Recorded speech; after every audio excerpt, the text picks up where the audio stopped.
ओम शांति। आज 28 सितंबर 2024 का मुरली चिंतन है। आज मीठे बाप दादाजी ने कहा कि मीठे बच्चे, जब तुम नंबरवार सतो प्रधान बनेंगे तब ये नेचुरल क्लैमिटीज व विनाश का फोर्स पड़ेगा। यानी कि ये सृष्टि का परिवर्तन, ये हमारा ही इंतजार कर रहा है। बहुत बहुत भविष्यवाणियां हो चुकी हैं समय समय पर कि अब विनाश होने वाला है, अब विनाश होने वाला है।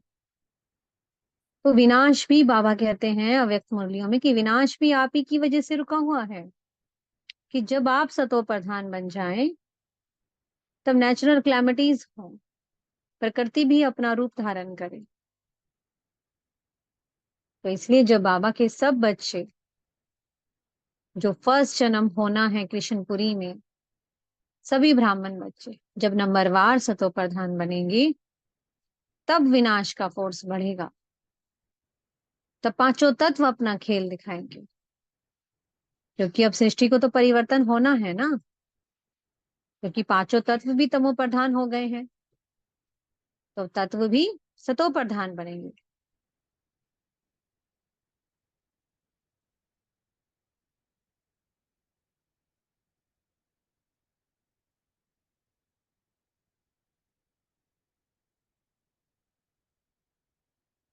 अब इस समय बहुत साइंस की इन्वेंशंस होती हैं।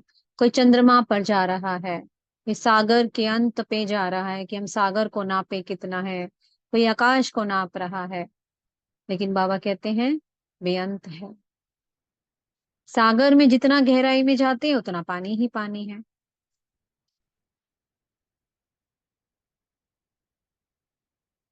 आकाश को नापने जाते हैं तो आकाश ही आकाश दिखाई देता है, कोई अंत ही दिखाई नहीं देता है। तो इसलिए भगवान को भी क्या कह दिया, भगवान भी बेअंत है। लेकिन नहीं, बाबा कहते हैं परमात्मा तो एक ही है, उसकी महिमा परम अपार है। परमात्मा बेअंत नहीं है, उसकी महिमा है। कि उसकी महिमा हम कितनी भी करें वो कम ही पड़ जाए।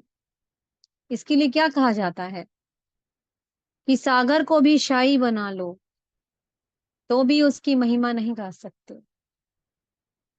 इस धरती को कागज बना लो तो भी उसकी महिमा नहीं लिख सकते। जंगल को कलम बना लो तो भी उसकी महिमा का पार नहीं पाया जा सकता। तो उसकी महिमा है बेअंत, वो बेअंत नहीं है। परमात्मा खुद आते हैं संगम पर और अपना परिचय देते हैं हम सब बच्चों को कि मैं तो एक बिंदु हूँ। जैसे आप बिंदु हो, आत्मा हो, ऐसे मैं भी एक बिंदु हूँ। बस फर्क क्या है, वो परमात्मा है, वो एवर प्योर है। कि बाबा ने हमें नॉलेज दी कि आप बच्चे 84 जन्मों की पूरी यात्रा करके आए हो। तो बाबा अब हम सब बच्चों को लेने आए हैं। बाबा ने पूरी सृष्टि का हमें नॉलेज दिया। अब मनुष्य तो कह देते कि लाखों वर्ष पड़े हैं, लाखों वर्ष पड़े हैं। तो बाबा कहते हैं तुमको समझाना है कि पूरा कल्प ही 5000 वर्ष का है। लाखों वर्ष की तो कोई बात ही नहीं है। आज बाबा ने समझाया कि दो संगम युग है। एक संगम युग ये है जो कलयुग अंत और सतयुग के आदि पर होता है। और इस युग में क्या होता है, भगवान आते हैं, वो परमात्मा आता है, सबको गति सदगति देता है। तो जो भगवान के बनते हैं उन्हें पूरा परिचय मिल जाता है बाबा का कि वो हमारा बाप भी है, वो हमारा टीचर भी है और वो सतगुरु भी है। ये परिचय सिर्फ उनको मिलता है जो बाबा को पहचानते हैं, जो बाप के बच्चे बनते हैं, उसके वर्षे के अधिकारी बनते हैं। और एक संगम युग क्या होता है, त्रेता के अंत और द्वापर के आदि पे। और वो कौन सा संगम है, जहाँ पे अकल्याण शुरू हो जाता है, क्योंकि रावण आ जाता है। आत्मा अपने आप को भूल जाती है, अपनी सीट से खिसक जाती है। दृष्टि अपवित्र हो जाती है, देभान आ जाता है। जैसे ही देभान आया तो सभी सभी विकार आ जाते हैं, और आत्मा क्या बन गई? नीचे उतरते उतरते उतरते कहाँ तो सतो प्रधान थी, और कहाँ एकदम तमो प्रधान बन गई। कहाँ एकदम गोरी थी, कहाँ एकदम काली बन गई। और इस पुरुषोत्तम संगम युग पर, इस संगम युग को क्या नाम दिया गया है? पुरुषोत्तम संगम युग। पुरुष यानी कि आत्मा, आत्मा को उत्तम बनाने का युग। इसी समय पर भगवान हमें ऐसा राजयोग सिखाते हैं जिससे आत्मा उत्तम बनती है, सर्वोत्तम बनती है, सतो प्रधान बनती है। इसलिए बार बार घड़ी घड़ी कहते हैं, बाबा मुझे एक को याद करो, सब कुछ भूल जाओ, ये देह, देह की पुरानी दुनिया, सब संबंध सब छूट जाने हैं। आत्मा को निर्वस्त्र जाना है। निर्वस्त्र यानी कि बिना शरीर के। ये शरीर हमारा वस्त्र है ना। हमने कितने वस्त्र लिए? पूरे 84 जन्म में अलग अलग वस्त्रों में आए हम, और अब हमें जैसे हम आए थे वैसे ही जाना है। इसलिए आत्मा समझ उस परमात्मा को याद करना है, विकर्मों का बोझा जो है उसको भस्म करना है, और संपूर्ण पावन बनकर, सतो प्रधान बनकर घर जाना है। तो इसलिए सृष्टि का परिवर्तन, ये नेचुरल क्लैमिटीज, ये विनाश, सब हमारे सतो प्रधान बनने का इंतजार कर रहे हैं। प्रकृति भी बाबा से पूछती है बार बार कि बाबा अब कहो तुम खेल दिखाएं। लेकिन बाबा कहते हैं नहीं, अभी बच्चे तैयार हो रहे हैं। तो अब बाबा बच्चों से कह रहे हैं कि हाँ भाई, कब दें प्रकृति को ऑर्डर। तो इसलिए हमें सतो प्रधान बनना है। सतो प्रधान बनेंगे उस एक की याद से। आत्मा का अभ्यास पक्का करना है।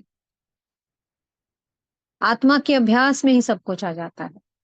जैसे जैसे हम अपने को आत्मा समझते हैं, वो परमात्मा खुद ही याद आता है। क्योंकि जहाँ सत्य होती है, वह सत्य सत्य को खींचता है।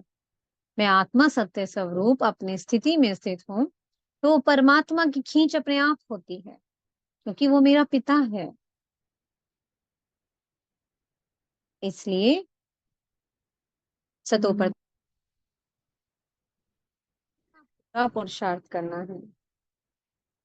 आज बाबा ने प्रश्न किया कि कौन सा पुरुषार्थ करने वालों को बाप का पूरा वर्षा प्राप्त होता है।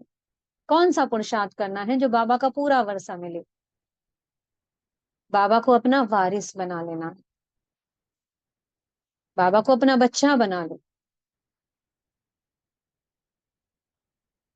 जैसे ब्रह्मा बाबा ने श्री बाबा को अपना वारिस बनाया, सब कुछ, किसी से कुछ पूछा नहीं, सब कुछ गुप्त, सब कुछ बाबा को दे दिया। इसलिए बाबा क्या कहते हैं? फॉलो ब्रह्मा बाप, सब कुछ बाप के हवाले कर दो। तन मन धन सब कुछ बाबा को सौंप दो। कोई आपसे पूछे कि आपके घर में कितने बच्चे हैं, तो क्या कहें? इस शरीर से तो 2 बच्चे हैं, और एक बच्चा हमारा शिव बाबा है, और शिव बाबा है बड़ा बच्चा हमारा। ऐसे हमें बाबा को अपना वारिस बनाना है, सब कुछ उसको सौंप देना है। और एक पूरा वर्षा किसको मिलेगा? जो संपूर्ण पवित्र बनेगा। और संपूर्ण पवित्र बनेंगे हम याद से, मनसा वाचा कर्मणा, किसी भी प्रकार की कोई कमी ना हो, किसी भी प्रकार की कोई अशुद्धता ना हो, किसी के लिए कोई ईर्ष्या द्वेष वैर भाव कुछ भी ना हो। सबको माफ कर देना है और सबसे माफी मांग लेनी है। ड्रामा में जो भी कुछ हो रहा है, जो भी कुछ हुआ, सब कुछ अच्छा हुआ। जो हो रहा है सब अच्छा हो रहा है, और जो होगा वो सब कुछ और भी बहुत अच्छा होगा।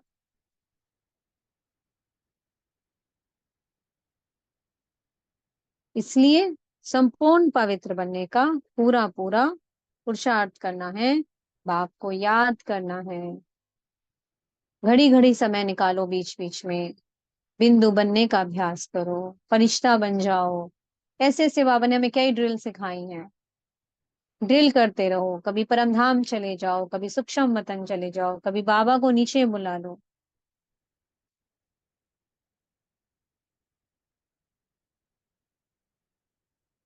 तो ऐसे हमें अभ्यास करते रहना है।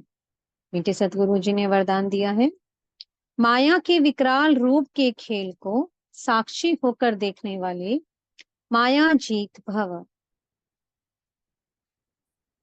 बाबा कहते हैं जो महावीर बच्चे होते हैं वो कभी माया के विकराल रूप से घबराते नहीं हैं। क्या है माया? बाहर से तो शेर का रूप है, लेकिन उसमें ताकत बिल्ली जितनी भी नहीं है। डिपेंड किस पे करता है, हम फेस कितना कर रहे हैं। क्या बाप के साथ हम कंबाइंड हैं? तो घबराते तो नहीं है। घबरा गए तो वो कागज है ना, बहुत शक्तिशाली बन जाता है। तो इसलिए घबराना नहीं है। और घबराएंगे कब नहीं? जब बाबा को सदा कंबाइंड रखेंगे। तो बाप के साथ मैं सदा कंबाइंड हूँ, सर्वशक्तिमान, और मैं आत्मा मास्टर सर्वशक्तिमान दोनों जब कंबाइंड हैं, तो कागज का शेर क्या है? कुछ भी नहीं है। तो इसलिए हमेशा पाठ पक्का करना है। बाबा को हमेशा साथ कंबाइंड रखना है।